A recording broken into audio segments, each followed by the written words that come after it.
where we talk about all things investing, options trading, and the like. Now, here's your host, AJ, whose primary mission in life is to help you become a better investor.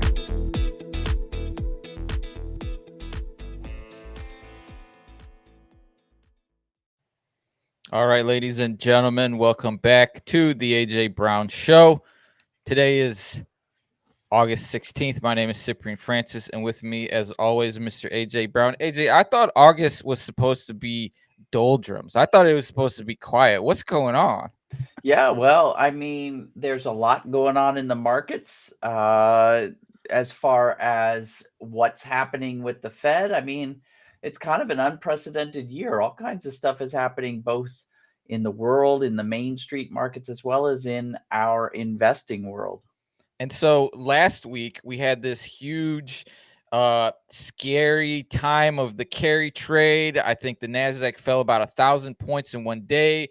The pundits are out there talking about if we need a emergency rate hike. And this week, I'm looking at your chart. We pretty much recovered everything from that terror of last week. Why is that?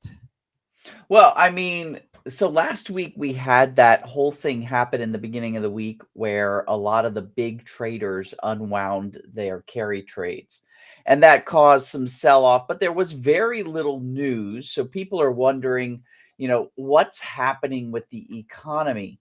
And of course, there was always that kind of underpinnings that hey, we've been investing in this AI play for a while. And now during this earnings season, all those players have been telling us that it's going to take more investment and it's going to take longer time to really get the AI play to play out. Everybody thought that was going to be instant gratification. So people are wondering what to do next. And so last week, there was very little economic news. This week, there was actually some very healthy economic news that people they hung on to. And that is inflation related, that's sales related, that's even jobs related, right? Which one of those or all three were beneficial? Well, we started off here. I'll pull up my economic calendar. We started off on Tuesday with this report called Producers Price Index Final Demand. A long way of saying wholesale inflation, the amount of inflation that shows up in production, right? And it was low. You can see here that they expected 0.2 month over month. They got 0.1. Year over year, they were talking 2.6. Last time they got 2.7. This time it came in at 2.2. When you start to factor out food and energy, it's at 0. When you factor out food, energy, and trade services, it's also quite low. And so people were happy with wholesale inflation. They were like, okay, finally, these tactics the Fed have been taking have been paying off. Then on Wednesday, we got consumer price index. So this is like retail inflation versus wholesale inflation. And when you take a look at that, month over month, 0.2%. First time we got a inflation number under 3% in like 15 months, 2.9%. And, the Fed's talking about this 2% target. People almost like they forget about the 0.9 and they're like, we're at 2%. So they got excited. You factor out food and energy, which is quite volatile, and it's still getting lower. And so that made people feel a little bit more comfortable. And then, of course, our Fed has that dual mandate. And so they're thinking also about, is inflation going to be what the Fed talks about for the September meeting, or is it going to be employment? And so the last thing that came out yesterday that was quite powerful was this retail sales number.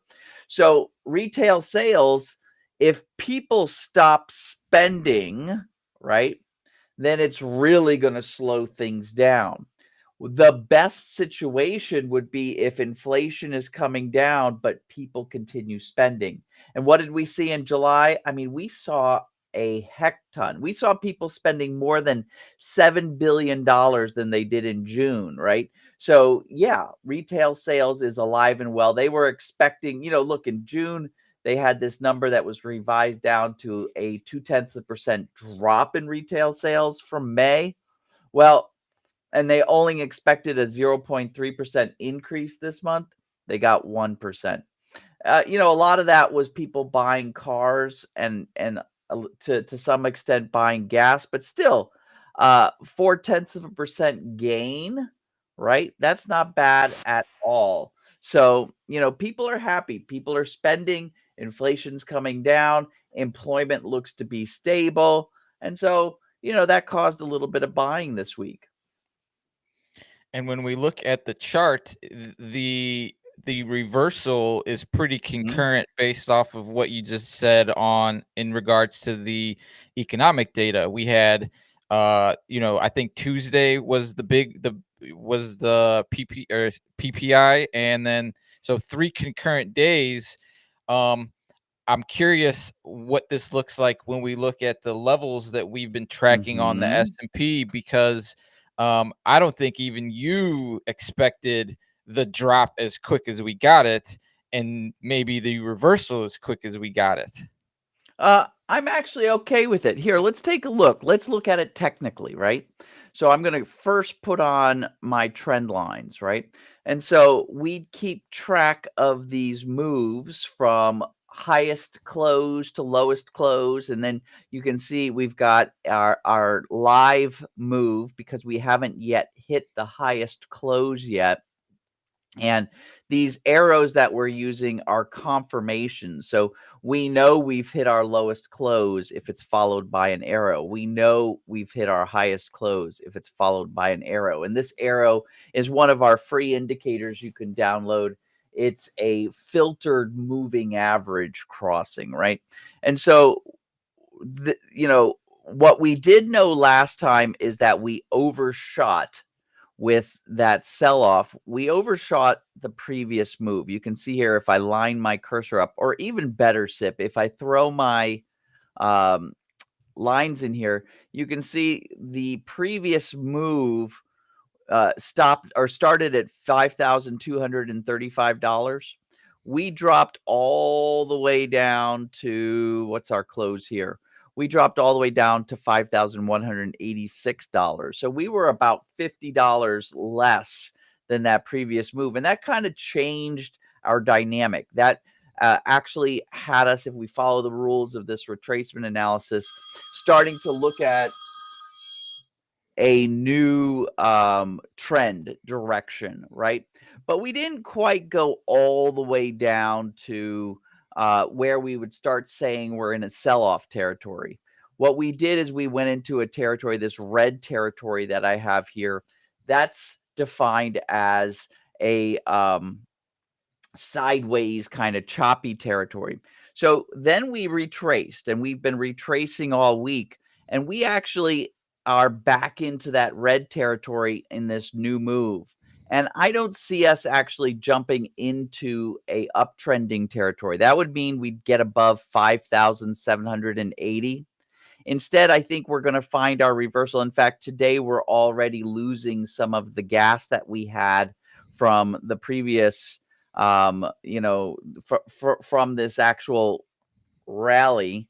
We're already losing some of that momentum. I feel like, I don't even feel like, I think there's a high probability that we're going to get a reversal in this red zone, somewhere below this 5,780 and 69. So we're starting to watch to see when we get that highest close. We're keeping track of our, every time we get a high close, we extend our yellow line.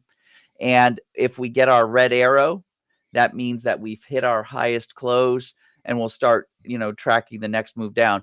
All to say, we're in sideways choppy territory, and I'm cool with that. Yeah, I mean, I saw a tweet this morning that said we're only like 2.2% off of the all-time highs. So the sideways chop makes sense.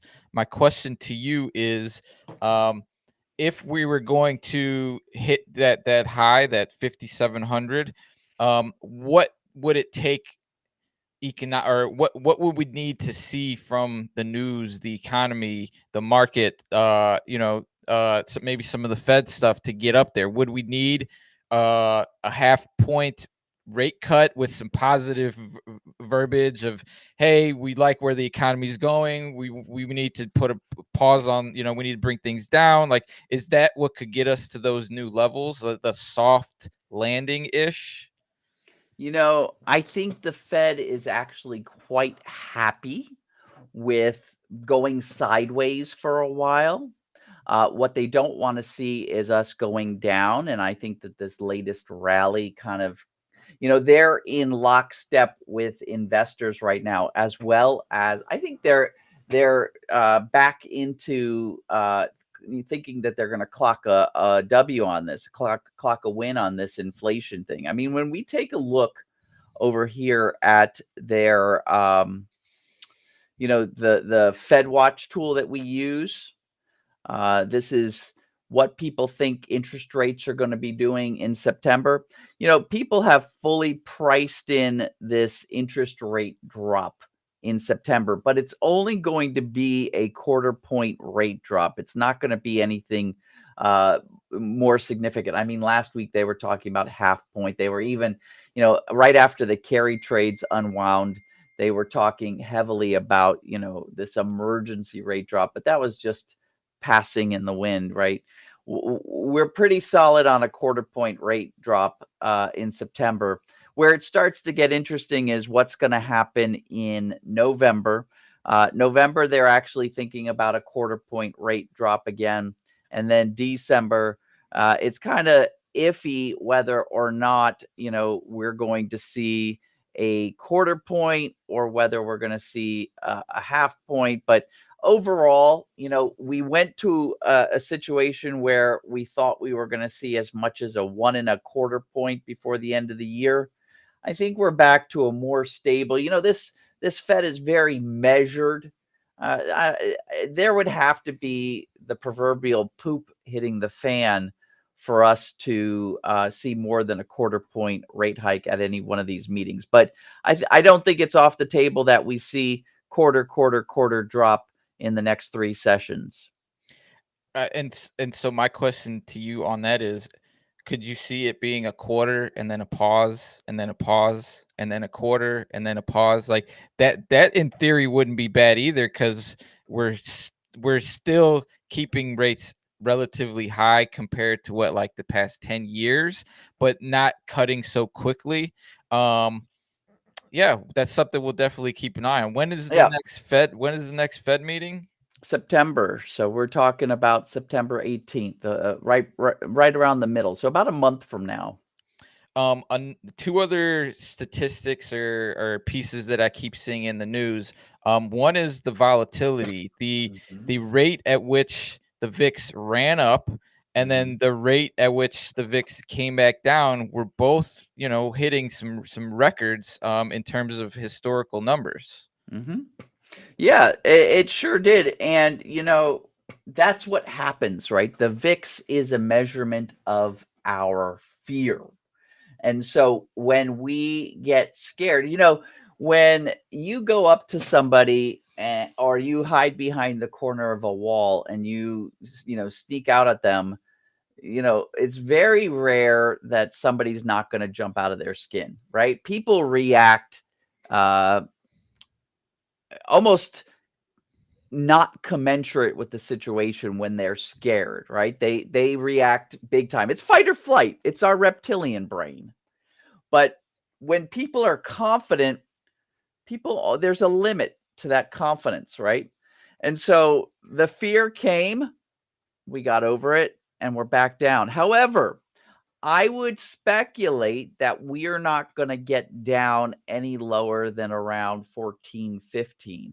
I think that's where we'll hover. We may even hover between 15 and 20 for the foreseeable future. I think these moments of being down at 12. I mean, just take a look one more time at my S&P 500 index and look at the difference. I'm going to go back to my previous drawing. Look at the difference between the channel, right? This up channel that we were in, look at the difference between support and resistance. It's only a few dollars, right? Compared to this new channel, right? This new channel has us quite wide, right? The volatility is quite wide versus that uptrend. And I think we're going to stay wide. I would not even doubt that we don't stay wide for maybe 9 months, 3 quarters to a whole year, 4 quarters. The other one that I keep seeing is gold. We Mhm. may have hit all-time highs, or I'm starting to see that some of these bigger institutions are starting to pull back off of gold. Is there some relation to that with the VIX running up? Do people run to gold when we see those market drops? Absolutely. Gold is the ultimate defensive play, right? When you think something's in trouble, you're going to go to gold. And take a look. Gold is doing, these are all-time highs for gold. In fact, today we're up at an all-time high, $2,527.80 an ounce, right? That is even higher than where the range we've been in for the last 6 months.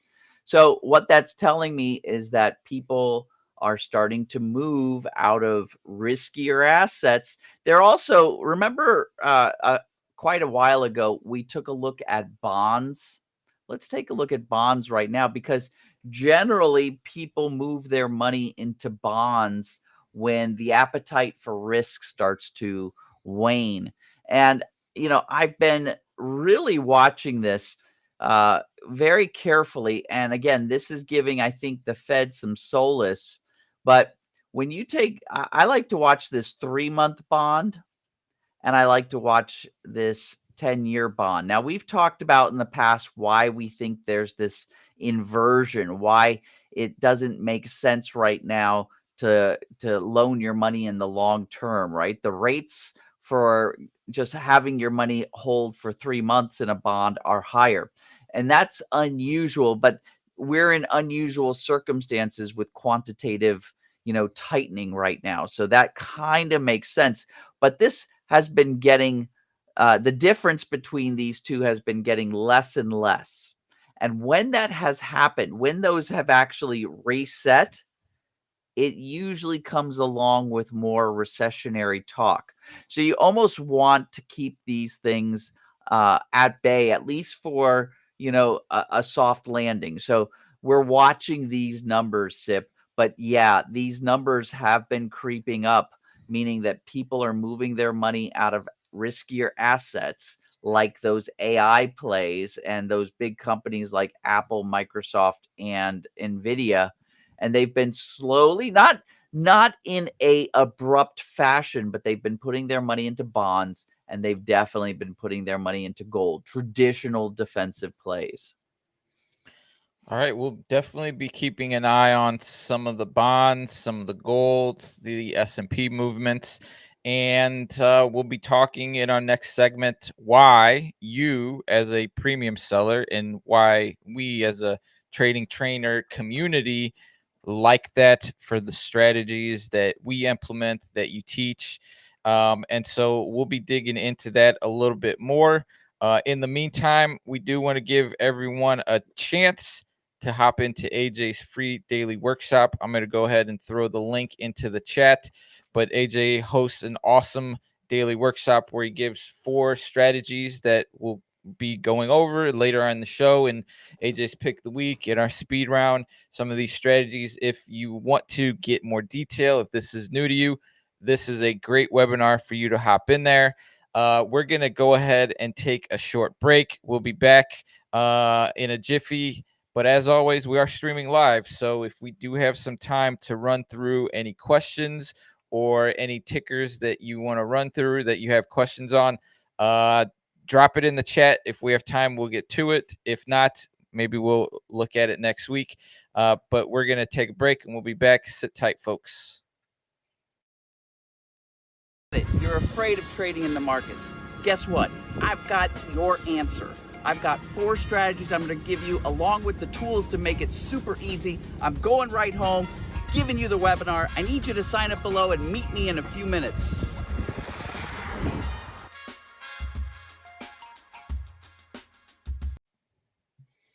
It's fun. It's funny that you got all these looks, AJ. You got the Tesla look, you got the unibrow look, or the goatee look, you got the baby face look. Yeah, Many variations of you over your 2 decades of running Trading Trainer. Wild, it's right? absolutely true. Oh my goodness. Okay, so your topic of the week this week, I think, is a great one. And so premium selling is a strategy that you have fallen in love with. You've been teaching, you've been using it kind of as a way to generate monthly income, almost like a paycheck.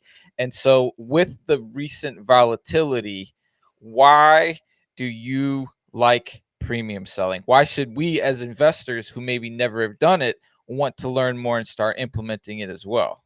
Absolutely. Well, you got to remember that in selling premium, we're selling options, right? And options prices. Well, let's a lot of people know about the VIX, right? The VIX is a measurement basically of fear versus confidence, right? When the VIX goes up, we're afraid. When the VIX goes down, we're very confident, right? It's that easy. But a lot of people don't understand how the VIX is actually calculated. What is this VIX that's been around since around 1986, right? What is this index a measurement of? And so I'm here today to explain that to you. And in order to understand that story, you kind of have to understand like an option. Like if I was to pull up the stock Apple, AAPL,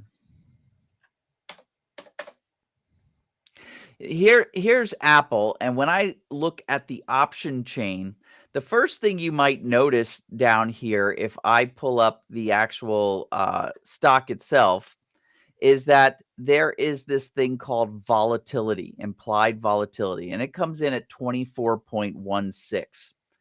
Now, what does that mean, right? Well, the first thing you have to know is that implied volatility, this number right here, can't be calculated unless there's an options chain being sold against the stock.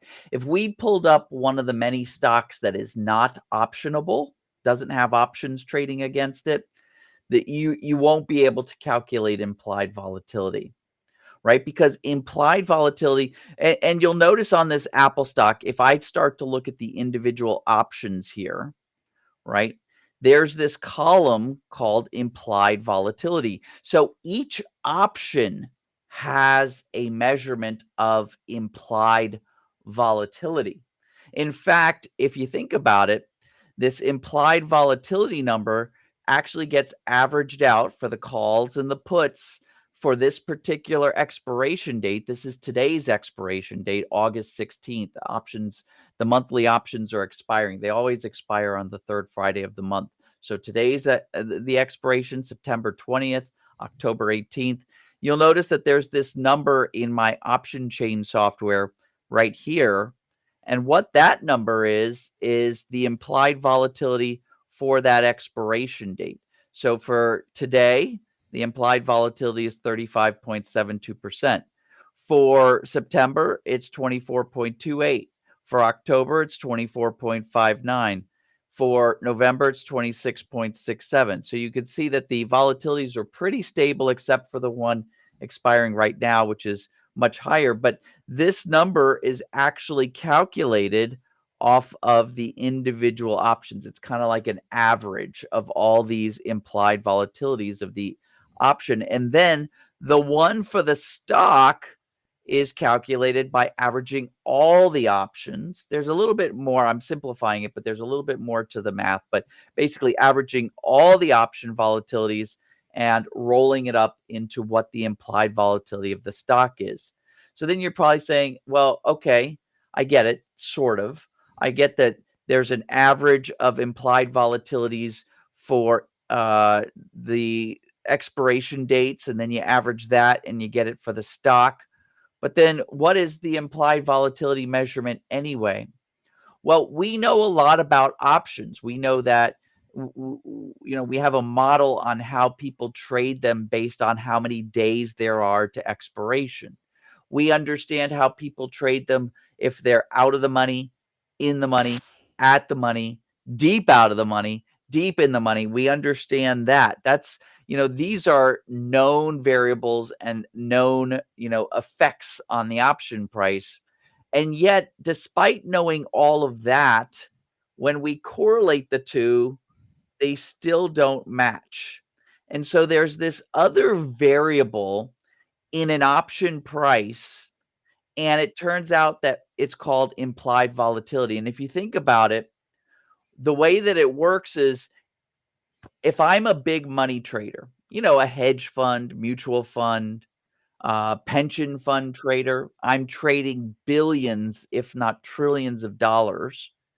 I have these assets, and if I perceive that there's going to be some risk coming, I'll buy some options to hedge myself. In other words, options behave as a sort of insurance policy. I mean, we even have protective options that we buy on a minor scale on some of our strategies.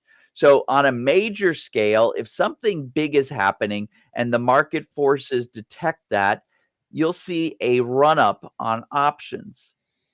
So when you try to correlate that stock to the option price, what you start to understand is options go up in price when there's a demand for insurance. And there's a demand for insurance when people perceive that something scary is coming. And it may never come.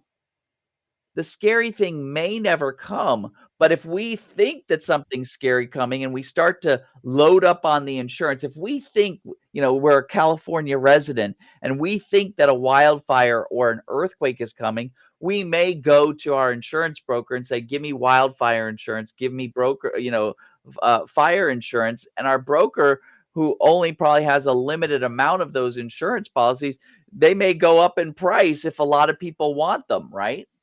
It doesn't even matter whether or not the likelihood of the fire or the earthquake is probable. It's how many people are demanding these, limited supply insurance policies. Well, same thing with options. If we think that there's going to be a sell-off, we'll start buying options to protect our long-term investments in the market. And so that's what winds up that's what that implied volatility number is.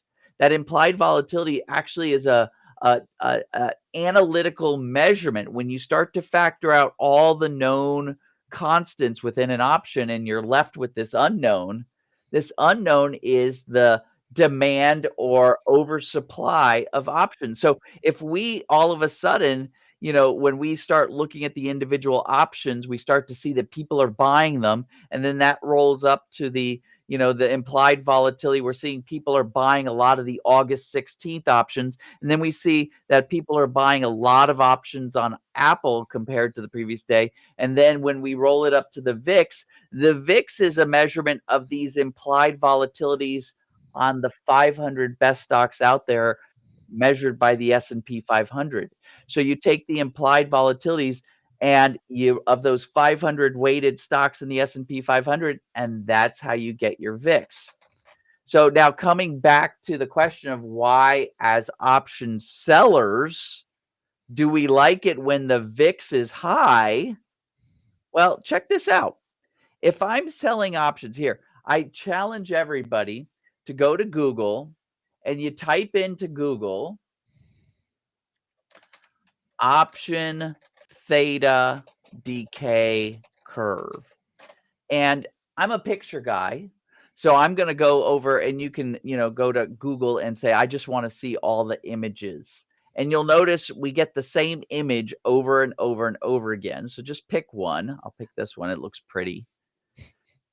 And once I pull it up, I'll visit the website that has this.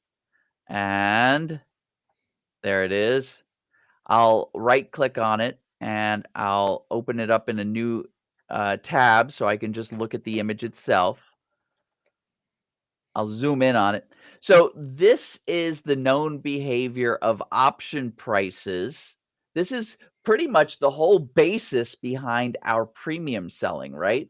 The whole basis is we sell premium near term, which is about 30 days. We go 3 to 5 weeks to expiration, and we sell it at this price knowing that premium is going to expire worthless. That's one of the known facts, is that at the expiration date of these options, premium is at zero. So if no matter what price we sell it at, premium will be at zero. When implied volatilities are high, when people are starting to demand that they buy options because they're worried and they drive the prices of options up, what we start to see is that this curve goes higher. And so when we go to sell our options 3 to 5 weeks out, we get more money than we usually do when there's a demand, when the VIX is higher, when there's a bit more fear than there is now, right? And a lot of times the fear is just that. It's a fear, it's unfounded. So we like that. We like it when the VIX is trading between 15 and 20 versus down at 12, because that gives us a chance to get more premiums. Because again, it's a fact, it's a given that at day zero, at the expiration date of the option, that number is going to be zero. So if we can be on the right side of the transaction, the correct side of the equation, in other words, being a seller instead of a buyer, having that amount of fear, having that demand for something that we have, that puts us in a pole position. And that's exactly why we like that, Sip.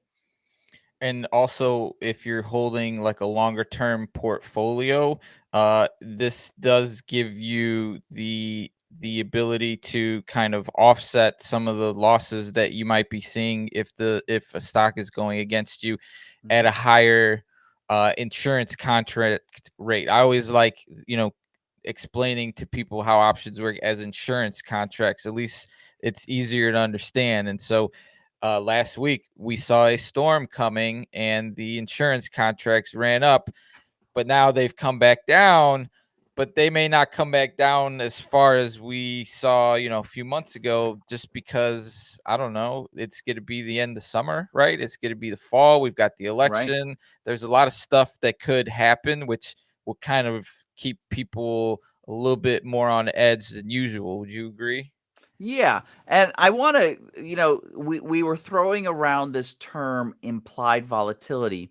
And I want to make sure that people understand implied volatility is this number derived from option demand or oversupply, right? It's this, almost like we're looking through the windshield at what's coming up and we're kind of like speculating whether it's going to be big or not, right? Whereas there's this other measurement called historical volatility, and that's basically looking through the rear window at where we just were. And you can measure historical volatility. Like, we know that this was historically volatile because we can look at the S&P 500 and we can see that, hey, this, what we saw last week when the carry trades were unwound was kind of a big deal. That was quite volatile. But what's happened is when the implied volatility overcorrects, right, from what the historical volatility shows, when we realize that maybe we were, we overbought these options, what happens is that options become overpriced. And so that's a perfect opportunity. You can track, again, a lot of this comes down to, well, how can we turn this into anything? You can track historical volatility versus implied volatility. And whenever implied volatility is more than historical volatility, when people are overreacting to what's happening actually, then our options become overpriced. And you want to be a seller, right? We want to sell when prices are high. And then, of course, when you've got the implied volatility under historical volatility, meaning people are not paying attention, things are getting rocky and people aren't, that means that options are now underpriced, and that's when you should be buying. Well, right now, we're in a situation where it looks like options got a little bit overpriced, and it'll probably stay overpriced because people are a little bit agitated. They've got agita inside.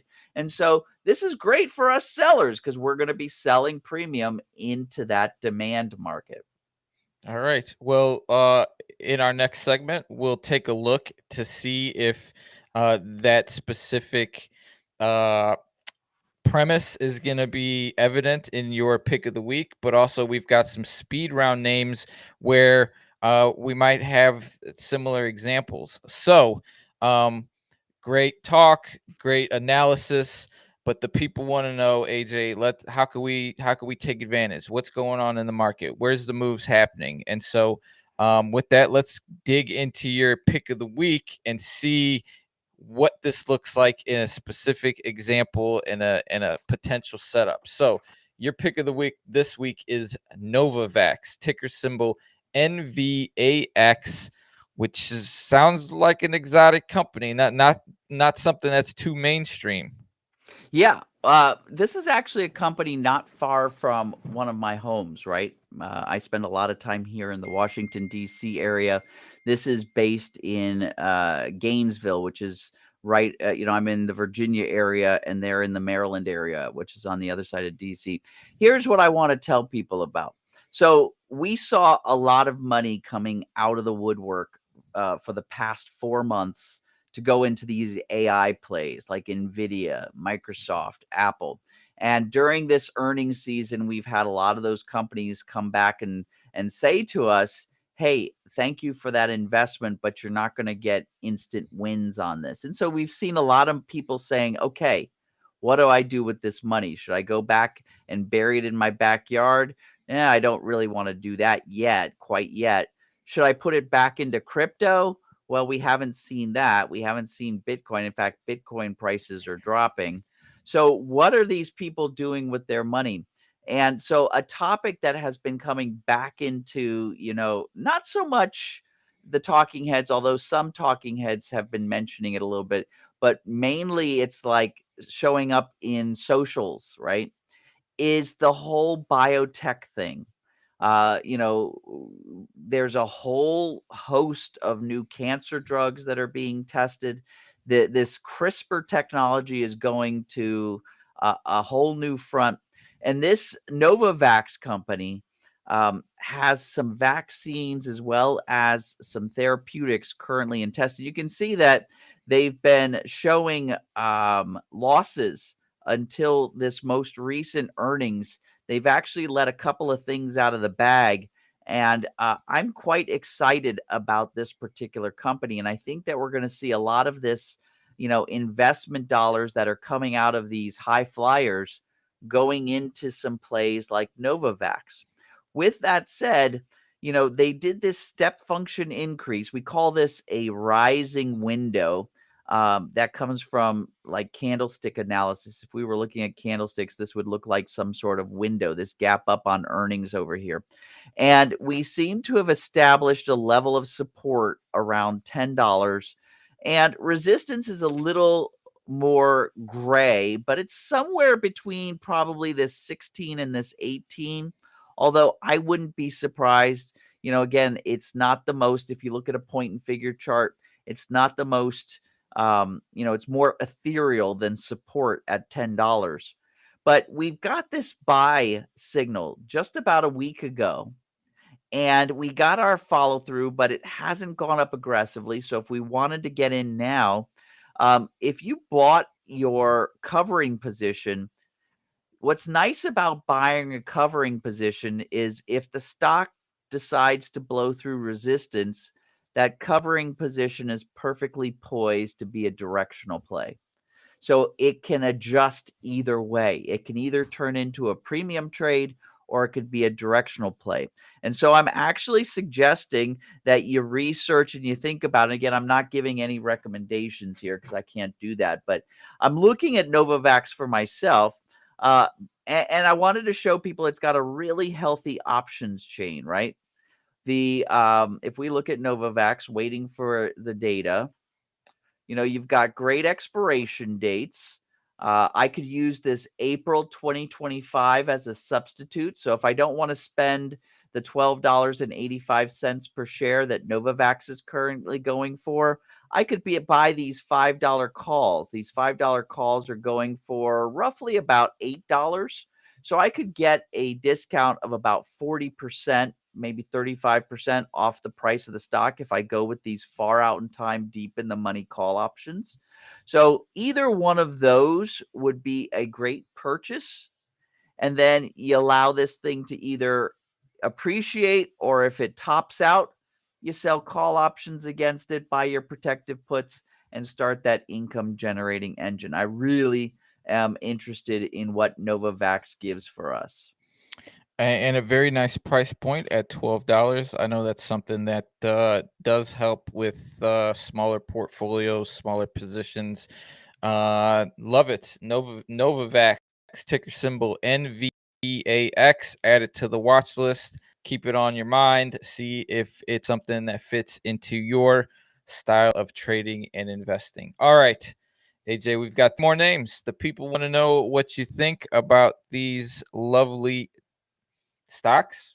So let's go ahead and start on the in the mountain zone. This is Chris from Bozeman, Montana, interested in a furniture retailer, Wayfair, ticker symbol W. I actually don't, I have some furniture from Wayfair that wasn't too bad when I received it. Nice. Kelly Clarkson. That's what I think about when I see Wayfair. I think she's like their spokesperson or something like that. Huh. Okay, so Wayfair also had a good earnings this time around, which is unusual for a furniture company, by the way. Furniture companies tend to only, during the Black Friday deals in fall, do you see them actually showing good profits? So that's nice to see that they had a good earnings. I'm seeing that, it kind of goes up and down for them. Let me actually see what a year-long chart. I'm just curious. Yeah, interesting. Okay, let's get back to a 6-month chart, see a little bit closer. I see why you're interested in it. It seems to have bottomed out. It gave us a signal on Wednesday, and it looks like yesterday it gave us a buy signal. Again, I think I have to go a little bit. I'm sorry, I'm flipping back and forth here. Yeah, it looks like we hit this lower level of resistance. I bet you're wondering whether we've got a step function decrease here, or whether, what's going on here. I personally don't know. I can't tell from the analysis, but I can tell that buy signal is solid. And so I almost feel like if you wanted to, I think Wayfair has a interesting business model, doing a lot of stuff online. So they're kind of pioneers on that front, focusing specifically on furniture. They're kind of like the IKEA without the brick and mortars. So I wouldn't see that it might not be a bad idea to get involved with Wayfair. And I think you still have an opportunity off of this last signal to do just that. Let's look at the option chain to make sure that it can support us.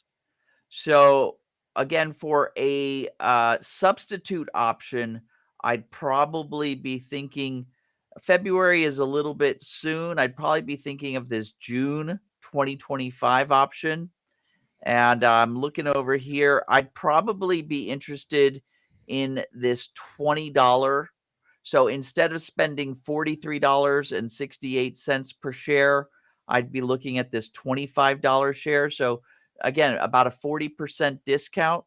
And this particular back month, deep in the money option would act as a great substitute. So I could see either buying the stock or buying that substitute option. And then depending on where it tops out, this is where it gets a little hairy. Depending on where it tops out, I would say if it tops out somewhere under $60, that's when you start selling your near-term at-the-money calls. You do your premium trade. Buy some protective options down with a strike price down near where you would put your stop-loss order, and then start rolling in and out of those. That'll create a monthly income. If it instead goes above $60, you might consider just selling that initial covering position.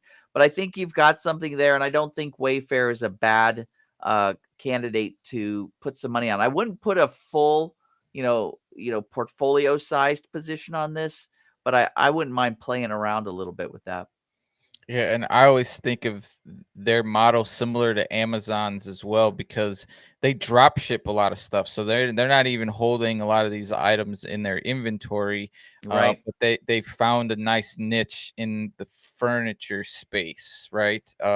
So I agree. From a user consumer perspective, they're doing a lot of things right. So definitely look at the fundamentals and some of the financials, if you're interested in the longer term position, but that support there looks pretty solid. So Yeah. thanks for that, Chris. All right, moving on to our second name. This is a name we talk about a lot, and I'm actually curious if we've been moving up. This is Doug from San Diego, California, interested in Rivian, ticker symbol RIVN, Rivian.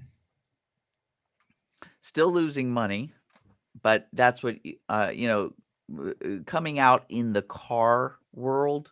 Um, you almost have to expect that you're going to lose money for a while with a new car. I'm seeing them all over the place. Not to mention, there's all these rumblings of Rivian being smart. I think that there's perhaps a deal happening behind the scenes with Rivian, and I think it was Volkswagen, which is a huge company worldwide. Not only that, we've heard some rumblings that Rivian is in talks with Apple. Remember, Apple abandoned, finally, after years, they abandoned their Apple Car. But maybe now Rivian is going to partner with Apple. I heard that there's rumblings there.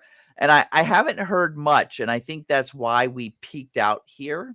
And so we got ourselves a sell signal back at about a month ago. And it's been kind of going down from there. Um, I'm interested. So again, we have this rising window here. I'm interested if this level of support holds. So let me zoom in here for you from a technical basis. And I'm a big EV guy, especially now that I own an EV.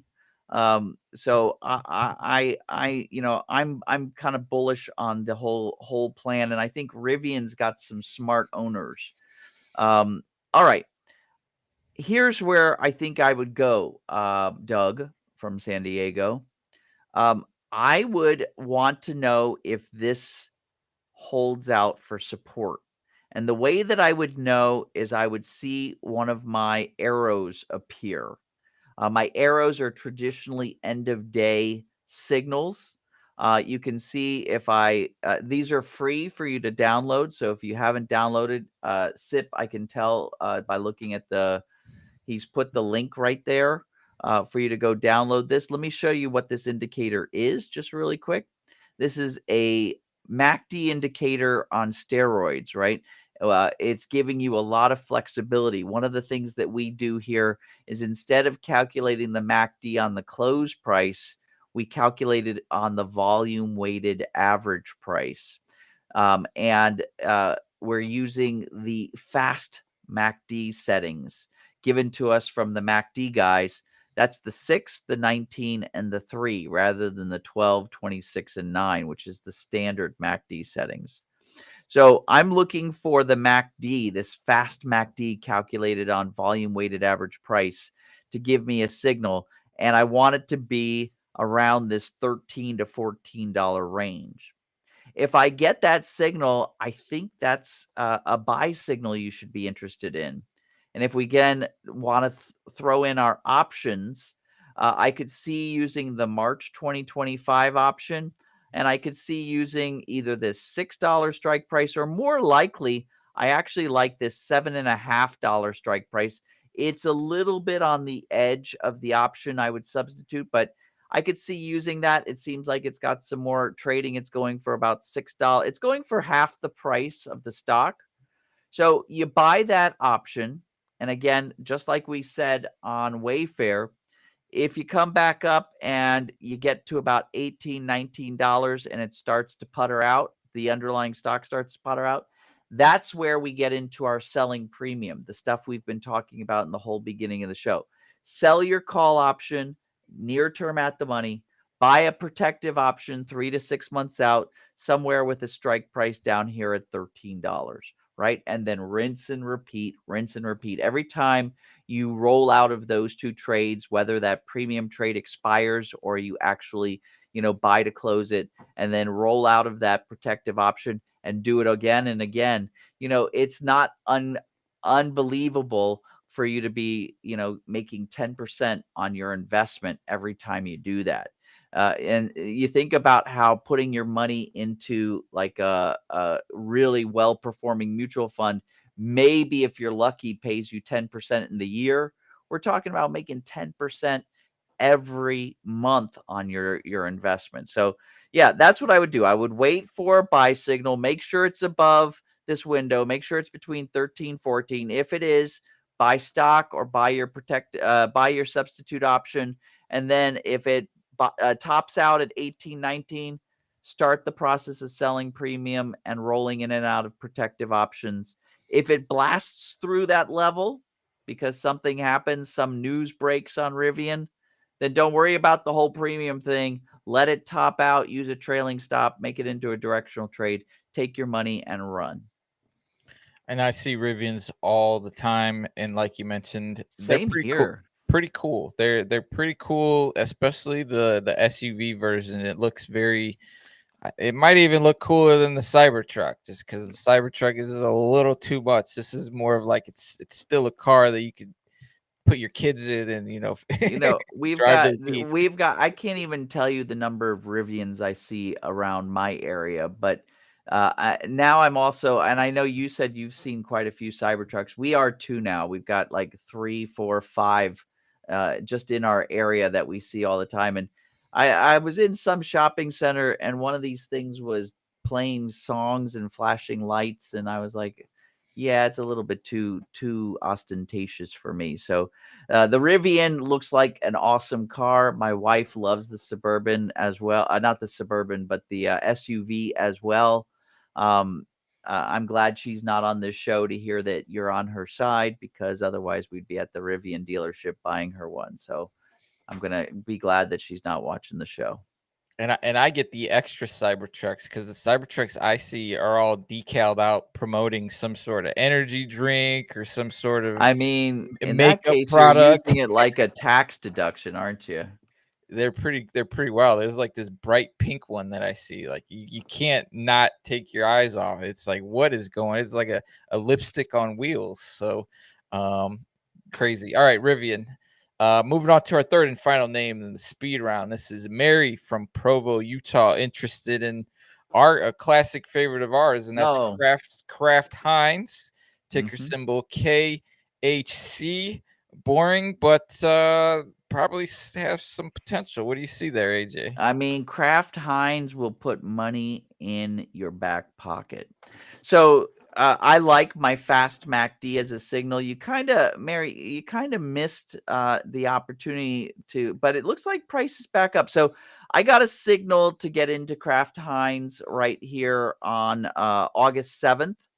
And then I got my follow through on August 12th. But it looks like we're hovering around that follow through price. You just want to make sure you don't get a negating, symbol here, because what happened with Kraft is it was trading very nicely between about 34.75 and 38.50. And then it dipped out of that channel. Some of us got stopped out. Some of us had our protective options kick in. Some of us actually got exercised out. And now we're looking for an opportunity to get rid of those protective options. But what happens commonly, and it's one of the reasons why I tell my program participants to trade the signals as they come, is that we got to wait for this to mature. And a mature channel always has 2 tests of support, 2 tests of resistance. It looks like we're getting a test of resistance here. It looks like we basically have just moved support and resistance down a little bit. I call it a step function decrease. And so if you take a look over here, it looks like our new level of support is probably around the 35.50 mark. And our new level of support is probably around the 32 mark, right? And so we'll wait and see. But, if you wanted to short a little bit of Kraft Heinz, I don't think that would be a problem. So you would either short the stock or you could buy a deep in the money far out in time put option. And then again, if it reverses back up above $32, anywhere above $32, instead of selling call premium, we sell put premium. This is a covered put or a bull put. A bear put diagonal debit spread. So you sell your put premium, you buy protective calls. It's basically a covered call in reverse. You start from the top of the channel and you go down. Now, again, if you've shorted the stock or you've bought your substitute put option and it blows past $32, then you let it go. You put in your trailing stop and you buy to close that short, or you sell that put option once it bottoms and you take your money and run. So what I'm kind of the theme here is that if we set up our position correct from step one, we now have a position that could either morph into a directional trade if things pop out of their channel, or if they start to channel or continue to channel, we could sell premium and, make our 10% a month on it. So we like that flexibility right now. Yeah, and it seems as if it's more of a stable name. They don't Yeah. have as much excitement in tech and this and that to move it one way or another. We do have two quick names if you want to just take quick glances at. Sure. First one being XLU. I believe that's the financial ETF. Am I right? Uh-huh.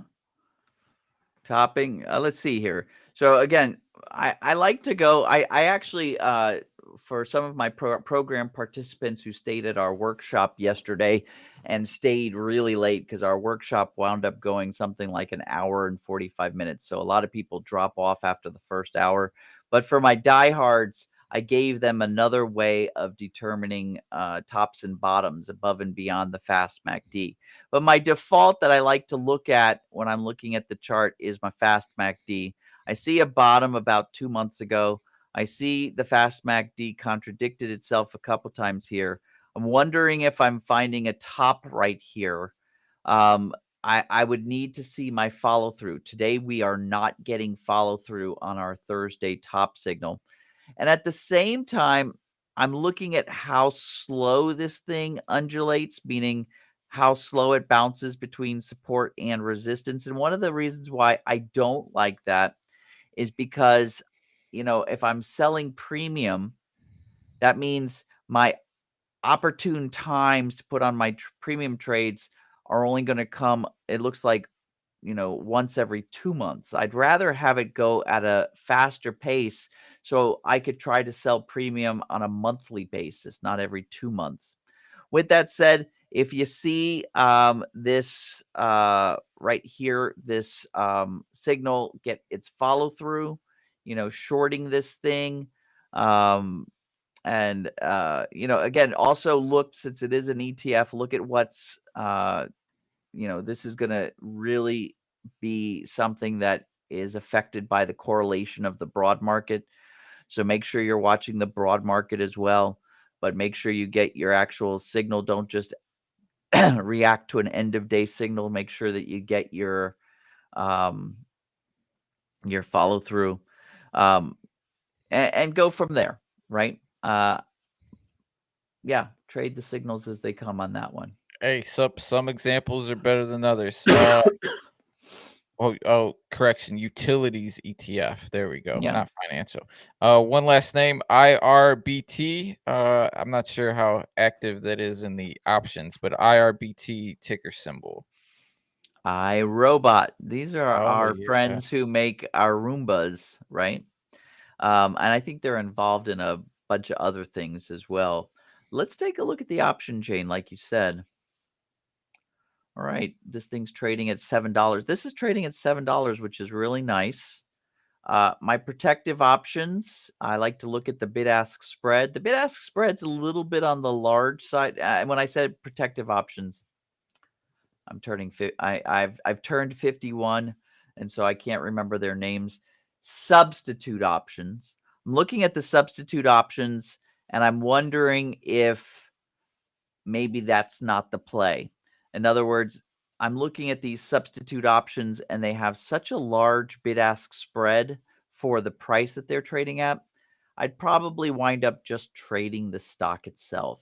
either buying long or shorting short, right? So great. Let's look at our protective option liquidity. Here we've got a little bit more trading. So I like that because my protective options, I'm going to want to buy and then further sell them. So that's nice. And then, of course, our at the money options, there's a heck ton of liquidity. We could be selling calls, we could be selling puts. So iRobot does have some excitement there. There is a bottom signal forming for tonight's end of day, which means on Monday you might be interested in seeing, looking for follow through. Yeah, I don't see why you might not be interested. One other thing I want to check into on these options, they're trading every dollar. And so you say to yourself, if I bought a protective option here at 7, I sold premium up at 13. Could I encase this channel quite well? And do I have the granularity with the strike prices in between? This looks like it's setting up to be a nice one. The candidate itself, iRobot, doesn't look like they make money. They're kind of a tech play. They're kind of a fun play. They're going to be affected by retail. So make sure you've done all your due diligence on the underlying symbol. If you're a program participant, we have a kind of a formula when we look at candidates. We call it our soft data analysis, combined with the 10 tests to determine if something is a good sideways channeler. So make sure you perform all of those.